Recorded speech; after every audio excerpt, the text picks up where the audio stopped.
জি, আমাদের রংধনু model school থেকে বাচ্চারা সামনের দিকে এগিয়ে যাচ্ছে এবং ভালো কিছু করবে ইনশাল্লাহ। আমরা টিচার প্যানেল দিয়ে আমাদের সর্বোচ্চটা দেওয়ার চেষ্টা করছি। সেক্ষেত্রে বার্ষিক পরীক্ষা আমরা আমাদের আশানুরূপ ফল পেয়েছি। আসসালামু আলাইকুম। আমি রংধনু মডেল স্কুলের সহকারী শিক্ষিকা মোসাম্মদ মেরিনা সরকার কণিকা। 21শে ফেব্রুয়ারি উপলক্ষে বাচ্চাদের চিত্রাঙ্কন প্রতিযোগিতা আয়োজন করেছি।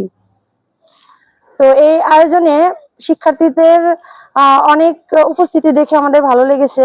এত পরিমাণ স্টুডেন্ট ছিল যাদের আমরা পরে জায়গা দিতে পারিনি। এদের সাথে সাথে অভিভাবকদেরও তেমন সাড়া পেয়েছি।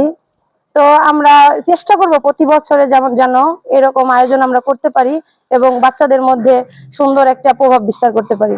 আমি রংধনু মডেল স্কুলের সহকারী শিক্ষিকা মোসাম্মদ লাবণী আক্তার লিমা।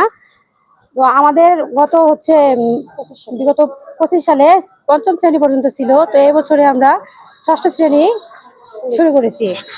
তো আমরা যতটা আশা করেছিলাম তার থেকে আশানুরূপ অনেকটা ভালো ফলাফল পেয়েছি। সবার থেকে অনেকটা সাড়া পেয়েছি আলহামদুলিল্লাহ। আমরা সামনের দিকে আরো ভালো করার চেষ্টা করব। পর্যায়ক্রমে আমরা এরপর থেকে সপ্তম শ্রেণী থেকে শুরু করে দশম শ্রেণী পর্যন্ত খোলার চেষ্টা করবো ইনশাল্লাহ।